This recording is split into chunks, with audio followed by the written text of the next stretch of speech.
ನಿರ್ಮಾಣ ಎಂದು ಕರೆಯಲಾಯಿತು. ಬುದ್ಧನ ಮರಣ ನಂತರ ಅವನ ಅನುಯಾಯಿಗಳು ಬುದ್ಧನ ಬೋಧನೆ ಹಾಗೂ ಸಂಪ್ರದಾಯವನ್ನು ತ್ರಿಪಿಟಕಗಳಲ್ಲಿ ಕ್ರೋಢೀಕರಿಸಿದರು. ಆ ಮೂರು ತ್ರಿಪಿಟಕಗಳೆಂದರೆ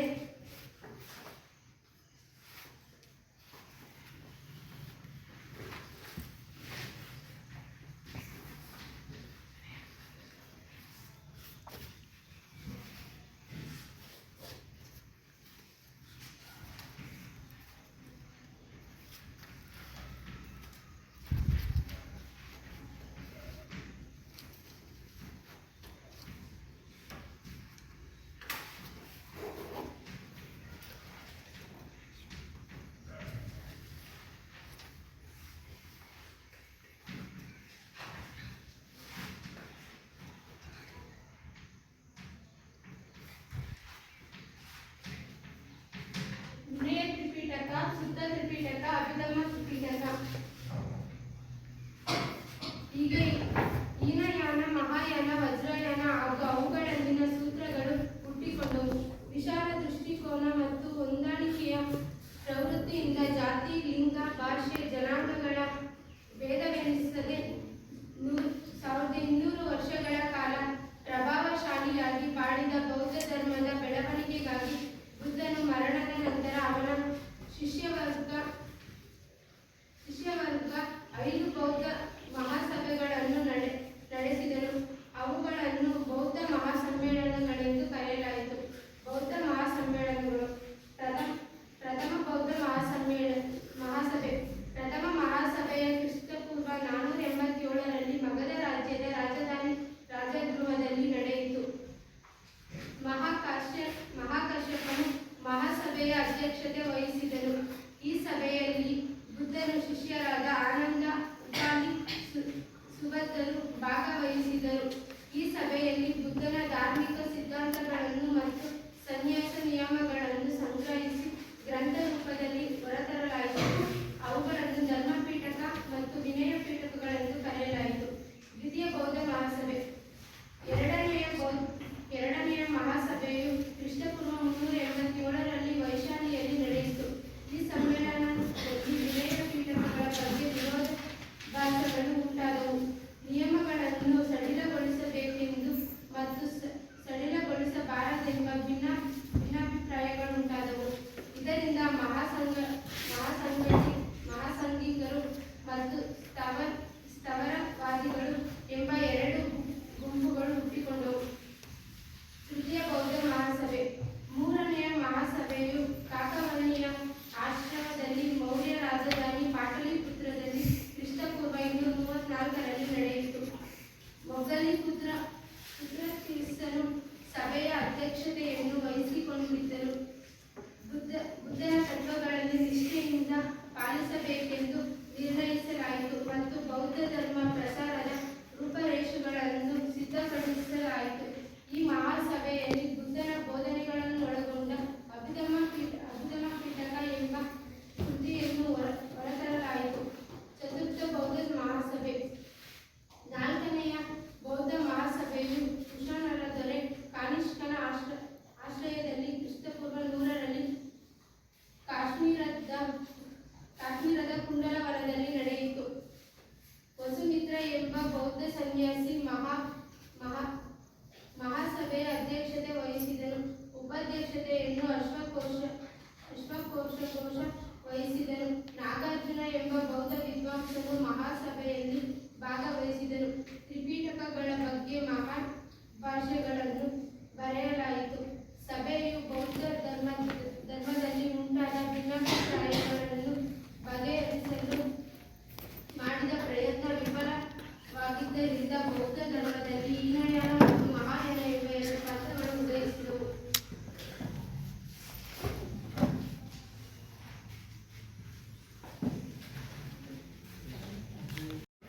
ನನ್ನ ಹೆಸರು Kaushik, second PUC KNQ college. ನನಗೆ ಕೊಟ್ಟಿರೋ ಟಾಪಿಕ್ ಗೌತಮ ಬುದ್ಧ. ಶಾಸಕು 563ರಿಂದ 453. ಬೌದ್ಧ ಧರ್ಮದ ಸ್ಥಾಪಕ ಗೌತಮ ಬುದ್ಧ. ಅವನ ಶಾಸಕು 563ರಲ್ಲಿ ಲುಂಬಿನಿ ವನ ಈಗಿನ ನೇಪಾಳದಲ್ಲಿ ಜನಿಸಿದನು. ಈತನ ಮೊದಲ ಹೆಸರು ಸಿದ್ಧಾರ್ಥ. ರಾಜ ಸಂಶೋಧನೆ ಮತ್ತು ರಾಣಿ ಮಹಾದೇವಿ ಅವನ ತಂದೆ ತಾಯಿಯವರು ಸಂಶೋಧನೆ ಕಲಿಸುವಷ್ಟು ಸಾಕುಂತಲೆ ಮುಖಕಂಡವಾಗಿದ್ದನು. ಸಿದ್ಧಾರ್ಥ 7 ದಿನಗಳಲ್ಲಿ ಮಗುವಾಗಿದ್ದಾಗ ಮಾಯಾದೇವಿಯು ಮರಣ ಹೊಂದಿದಳು. ಆದ್ದರಿಂದ ಅವನ ಚಿಕ್ಕ ಮಹಾಪ್ರಜಾಪತಿ ಗೌತಮಿ ಅವನ ಘೋಷಿಸಿದಳು. ಸಿದ್ಧಾರ್ಥನನ್ನು ಅತ್ಯಂತ ಸುಖ ಭೋಗಗಳಿಂದ ಬೆಳೆಸಲಾಯಿತು. ಅವನ 16ನೇ ವಯಸ್ಸಿಗೆ ಸಂಸದರಾಗಿದ್ದರು. ವಿವಾಹ ಮಾಡಲಾಯಿತು. ಅವರಿಗೆ ಜನಿಸಿದ ಗಂಡು ಮಗುವಿಗೆ ರಾಹುಲ್ ಎಂದು ಹೆಸರಾಯಿತು. ಜಾತಕ ಕಥೆಗಳ ಪ್ರಕಾರ ಒಂದು ಸಂಜೆ ಸಿದ್ಧಾರ್ಥನು ಅರಮನೆಯಿಂದ ಆಚೆ ಹೋದಾಗ ಒಬ್ಬ ವೃದ್ಧ, ಒಬ್ಬ ರೋಗಿ, ಒಂದು ಶ್ರಾವತ್ರ ಮತ್ತು ಒಬ್ಬನ ಸನ್ಯಾಸಿಯನ್ನು ಕಂಡನು. ಮೊದಲ 3 ದೃಶ್ಯಗಳು ಸಿದ್ಧಾರ್ಥ ಕವಲ ದುಃಖ ಮತ್ತು ಕಂಡನು. 4ನೇ ದೃಶ್ಯದಲ್ಲಿ ಸಂತೋಷವನ್ನು, ಆದರೆ ಪ್ರಾಚಿಕ ಜೀವನ ತ್ಯಜಿಸಿದ ಒಬ್ಬ ಸನ್ಯಾಸಿಯನ್ನು ಕಂಡನು. ಈ 4 ದೃಶ್ಯಗಳು ಸಿದ್ಧಾರ್ಥ ಮೇಲೆ ಗಾಢವಾದ ಪರಿಣಾಮ ಬೀರಿದವು. ಆದ್ದರಿಂದ ಸಿದ್ಧಾರ್ಥ ಪ್ರಾಪಂಚಿಕ ಜೀವನವನ್ನು ತ್ಯಜಿಸಲು ನಿರ್ಧರಿಸಿದನು. ಇವನು ದುಃಖಮಯ ಮೂಲ ಕಾರಣ ಕಂಡು ಹಿಡಿಯಲು ಹೆಂಡತಿ, ಮಗು, ತಂದೆ ತಾಯಿಯವರು ಮತ್ತು ರಾಜ್ಯವನ್ನು ತ್ಯಾಗ ಮಾಡಿದನು.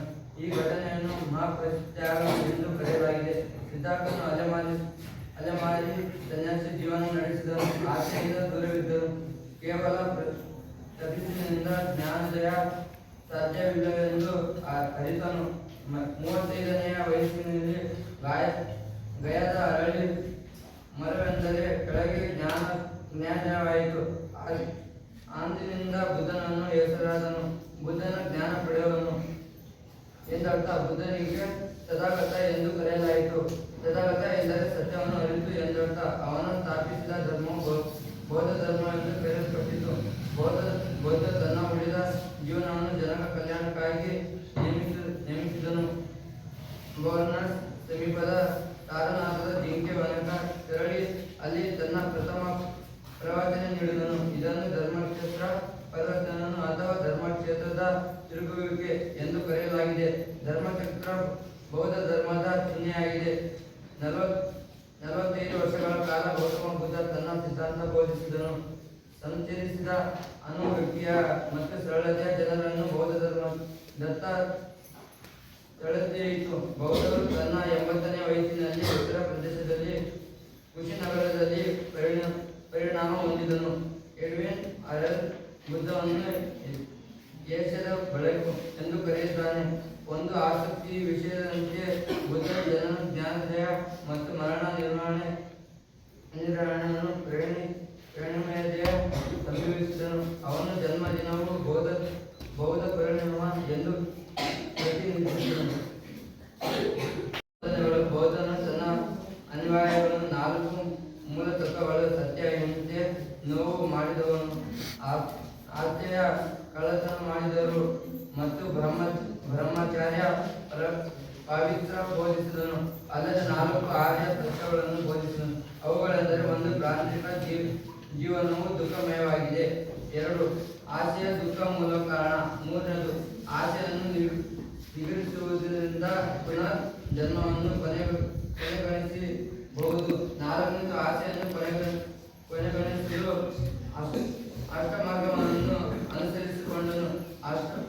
ಅಷ್ಟಾಂಗ ಮಾರ್ಗಗಳೆಂದರೆ: 1. ಒಳ್ಳೆಯ ನಂಬಿಕೆ, ಒಳ್ಳೆಯ ಆಲೋಚನೆ, ಒಳ್ಳೆಯ ಮಾತು, ಒಳ್ಳೆಯ ನಡತೆ, ಒಳ್ಳೆಯ ಪ್ರಯತ್ನ, ಒಳ್ಳೆಯ ಧ್ಯಾನ, ಒಳ್ಳೆಯ ಜೀವನೋಪಾಯ, ಒಳ್ಳೆಯ ಮನಸ್ಥಿತಿ. ಬೌದ್ಧನು ನಡತೆಗೆ ಮಹತ್ವ ಕೊಟ್ಟನು. ವಿನಮ್ ಧರ್ಮಾಚರಣೆಯ ಮತ್ತು ಬಲಿಗಳಿಗೆ ಅವನ ಜಾತಿ ಪದ್ಧತಿಯನ್ನು ವಿರೋಧಿಸಿದರು. ಸಮಾನತೆಯನ್ನು ಪ್ರತಿಪಾದಿಸಿದನು. ಅಹಿಂಸೆಗೆ ಮಹತ್ವವನ್ನು ನೀಡಿದನು. ಅವನು ದೇವರ ಕುರಿತು ಏನನ್ನು ಹೇಳಿಲ್ಲ. ಬುದ್ಧ ತನ್ನ ಸಂಘಕ್ಕೆ ಎಲ್ಲ ಜಾತಿಯನ್ನು ಪುರುಷರು ಮತ್ತು ಸ್ತ್ರೀಯರಿಗೆ ಪ್ರವೇಶ ನೀಡಿದನು. ಬೌದ್ಧ ಧರ್ಮದ ಪ್ರಕಾರಗಳು. ಬೌದ್ಧ ಧರ್ಮವು ಭಾರತ ಉದ್ಯೋಗಕ್ಕೆ ಪರಿಸರಿಸಿತು. ಇದು ಭಾರತದಲ್ಲಿ ಗಣಿತಾಟ್ಯ, ಚೀನಾ, ಟಿಬೆಟ್, ಮ್ಯಾನ್ಮಾರ್, ಸಿಲ್ವನ್, ಮಧ್ಯ ಏಷಿಯಾ ಮತ್ತು ಆಗ್ನೇಯ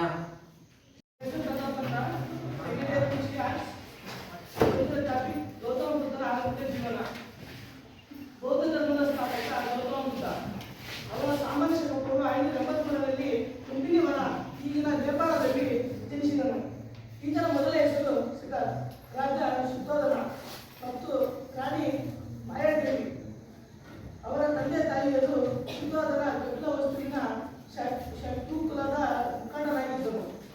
ಸಿದ್ಧಾರ್ಥ 7 ದಿನಗಳ ಮಗುವಾಗಿದ್ದರೆ ಮಾಯಾದೇವಿ ಮರಣ ಹೊಂದಿದಳು.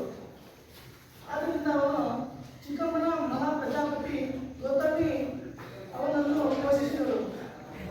ಸಿದ್ಧಾರ್ಥವನ್ನು ಅತ್ಯಂತ ಸುಖಭೋಗದಲ್ಲಿ ಬೆಳೆಸಲಾಯಿತು. ಅವನು 16ನೇ ವಯಸ್ಸಿನಲ್ಲೇ ಯಶೋಧರನೊಂದಿಗೆ ಮಾಡಲಾಯಿತು. ಅವರಿಗೆ ಜನಿಸಿದ ಗಂಡು ಮಗುವಿಗೆ ರಾಹುಲ್ ಎಂದು ಹೆಸರಿಡಲಾಯಿತು. ಜಾತಕ ಕಥೆಗಳ ಪ್ರಕಾರ ಒಂದು ಸಂಜೆ ಸಿದ್ಧಾರ್ಥನು ಅರಮನೆಯಿಂದ ಆಚೆ ಹೋದಾಗ ಒಬ್ಬ ವೃದ್ಧ, ಒಬ್ಬ ರೋಗಿ, ಒಂದು ಶವಯಾತ್ರೆ ಮತ್ತು ಒಬ್ಬ ಸನ್ಯಾಸಿಯನ್ನು ಕಂಡನು. ಮೊದಲ 3 ದೃಶ್ಯಗಳು ಸಿದ್ಧಾರ್ಥ ಕೇವಲ ದುಃಖ ಮತ್ತು ನೋವನ್ನು ಕಂಡರೆ, 4ನೇ ದೃಶ್ಯದಲ್ಲಿ ಸಂತೋಷವನ್ನು, ಆದರೆ ಪ್ರಾಪಂಚಿಕ ಜೀವನ ತ್ಯಜಿಸಿದ ಒಬ್ಬ ಸನ್ಯಾಸಿಯನ್ನು ಕಂಡನು. ಈ 4 ದೃಶ್ಯಗಳ ಸಿದ್ಧಾರ್ಥನ ಮೇಲೆ ಗಾಢವಾದ ಪರಿಣಾಮ ಬೀರಿದವು. ಆದ್ದರಿಂದ ಸಿದ್ಧಾರ್ಥ ಪ್ರಾಪಂಚಿಕ ಜೀವನ ತ್ಯಜಿಸಲು ನಿರ್ಧರಿಸಿದನು. ಇವನು ದುಃಖಕ್ಕೆ ಮೂಲ ಕಾರಣ ಕಂಡುಹಿಡಿಯಲು ಹೆಂಡತಿ, ಮಗು, ತಂದೆ ತಾಯಿಯರು ಮತ್ತು ರಾಜ್ಯವನ್ನು ತ್ಯಾಗ ಮಾಡಿದನು. ಈ ಘಟನೆಯನ್ನು ಮಹಾಪರಿತ್ಯಾಗ ಎಂದು ಕರೆಯಲಾಯಿತು. ಸಿದ್ಧಾರ್ಥನು ಅಲೆಮಾರಿ ಸನ್ಯಾಸಿ ಜೀವನ ನಡೆಸಿದನು.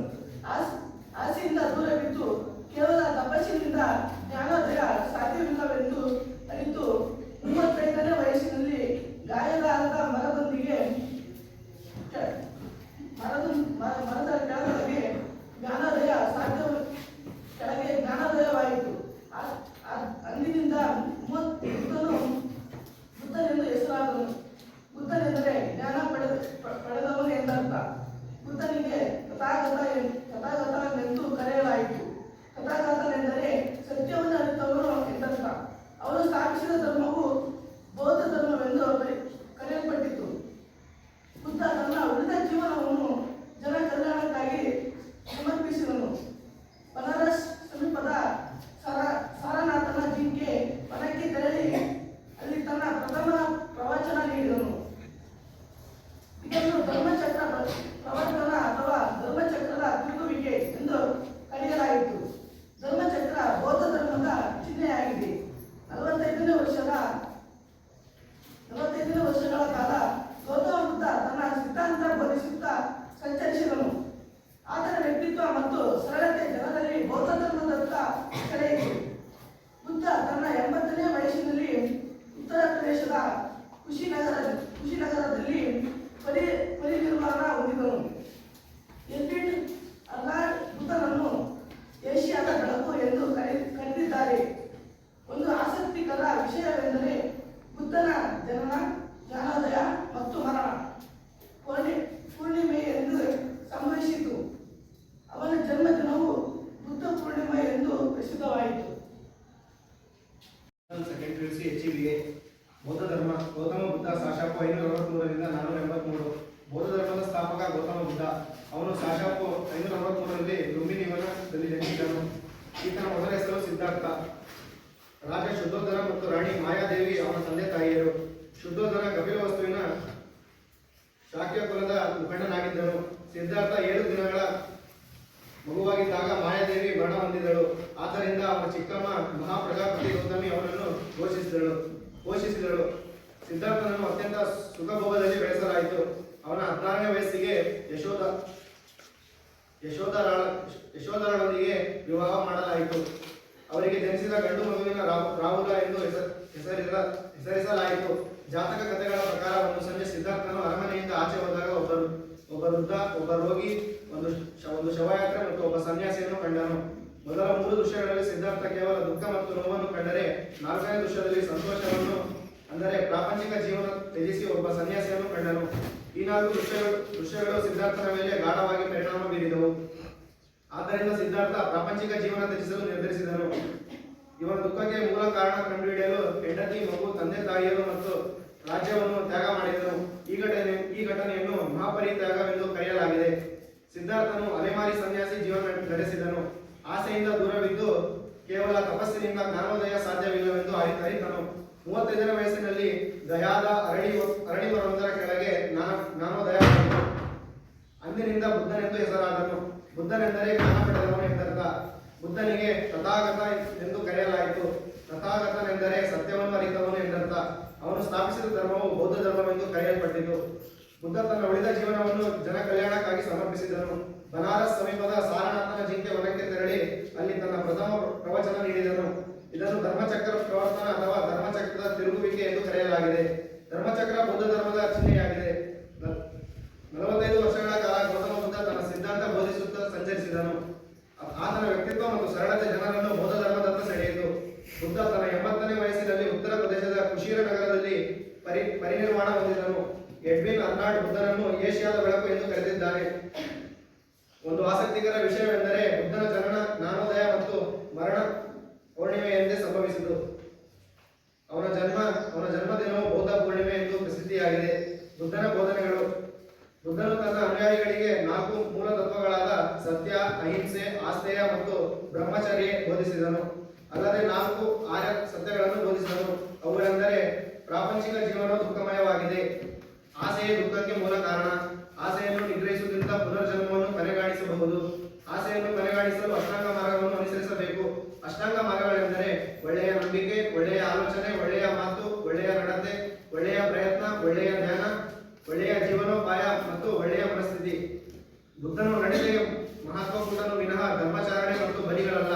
ಅವನು ಜಾತಿ ಪದ್ಧತಿ ವಿರೋಧಿಸಿ ಸಮಾನತೆಯನ್ನು ಪ್ರತಿಪಾದಿಸಿದನು. ಅಹಿಂಸೆಗೆ ಮಹತ್ವ ನೀಡಿದನು. ಅವನು ದೇವರ ಕುರಿತು ಏನನ್ನೂ ಹೇಳಲಿಲ್ಲ. ಬುದ್ಧ ತನ್ನ ಸಂಘಕ್ಕೆ ಎಲ್ಲಾ ಜಾತಿಯ ಪುರುಷರು ಮತ್ತು ಸ್ತ್ರೀಯರಿಗೆ ಪ್ರವೇಶ ನೀಡಿದನು. ಬೌದ್ಧ ಧರ್ಮ ಪ್ರಸಾರ. ಬೌದ್ಧ ಧರ್ಮವು ಭಾರತದ ಉದ್ದಗಲಕ್ಕೂ ಪಸರಿಸಿತು. ಇದು ಭಾರತದ ಗಡಿದಾಟಿ ಚೀನಾ, ಟಿಬೆಟ್, ಮ್ಯಾನ್ಮಾರ್, ಸಿಲೋನ್, ಮಧ್ಯ ಏಷ್ಯಾ ಮತ್ತು ಆಗ್ನೇಯ ಏಷ್ಯಾಗಳಿಗೂ ಹರಡಿತು. ಪ್ರಸಾರಕ್ಕೆ ಕಾರಣಗಳು. ಸರಳ ಬೋಧನೆಗಳು. ಬೌದ್ಧ ಧರ್ಮದ ಬೋಧನೆಗಳು ಸರಳ ಮತ್ತು ಸುಲಭವಾಗಿ ಅನುಸರಿಸುವಂತವುಗಳಾಗಿದ್ದವು. ಆದ್ದರಿಂದ ಜನರು ಅದನ್ನು ಒಪ್ಪಿಕೊಂಡರು. ದೇಶೀಯ ಭಾಷೆ. ಬುದ್ಧನು ಸಾಮಾನ್ಯ ಜನರ ಭಾಷೆಗಳಾದ ಪಾಲಿ ಮತ್ತು ಪ್ರಾಕೃತದಲ್ಲಿ ಬೋಧಿಸಿದ್ದರಿಂದ ಜನರು ಸುಲಭವಾಗಿ ಅರ್ಥ ಮಾಡಿಕೊಂಡು ಹಲವಾರು ಬೌದ್ಧ ಧರ್ಮವನ್ನು ಸ್ವೀಕರಿಸಿದರು. ಸಮಾನತೆಯ ತತ್ವಗಳು. ಜಾತಿ ಪದ್ಧತಿ ವಿರೋಧಿಸಿದ ಬುದ್ಧನು ಸಾಮಾಜಿಕ ಲಿಂಗ ಸಮಾನತೆಯನ್ನು ಬೋಧಿಸಿದನು. ಬುದ್ಧನ ವ್ಯಕ್ತಿತ್ವ. ಬುದ್ಧ ಒಬ್ಬ ಆಕರ್ಷಕ ವ್ಯಕ್ತಿ ಉಳ್ಳವನಾಗಿದ್ದನು. ನೀತಿಕತೆ ಮತ್ತು ಉಪಕಥೆಗಳನ್ನೊಳಗೊಂಡ ಅವನ ಬೋಧನೆ ಪರಿಣಾಮಕಾರಿಯಾಗಿತ್ತು. ಪ್ರೀತಿ, ಕರುಣೆ ಮತ್ತು ಸಹಾನುಭೂತಿ ಈ ಧರ್ಮವನ್ನು ಜನಪ್ರಿಯಗೊಳಿಸಿತು. ಬೌದ್ಧ ಸಂಘಗಳ ಪಾತ್ರ. ಬೌದ್ಧ ಸನ್ಯಾಸಿಗಳು ತಮ್ಮ ಸನ್ಯಾಸಿಯರು ದೂರದ ದೇಶಗಳಿಗೆ ದೀರ್ಘ ಮತ್ತು ಪ್ರಯಾಸಕರ ಪ್ರಯಾಣ ಮಾಡಿ ಬುದ್ಧನ ಸಂದೇಶ ಹರಡುವಲ್ಲಿ ಅತ್ಯುತ್ತಮ ಸೇವೆ ಸಲ್ಲಿಸಿದರು. ಸಂಘಗಳು ಬೌದ್ಧ ಧರ್ಮ ಬೋಧನೆಯ ಕೇಂದ್ರಗಳಾದವು. ರಾಜಾಶ್ರಯ. ಮಹಾನ್ ಸಾಮ್ರಾಟರಾದ ಅಶೋಕ, ಕಾನಿಷ್ಕ ಮತ್ತು ಹರ್ಷವರ್ಧನ ಬೌದ್ಧ ಧರ್ಮಕ್ಕೆ ರಾಜಾಶ್ರಯ ನೀಡಿ ಬುದ್ಧನ ಬೋಧನೆಗಳನ್ನು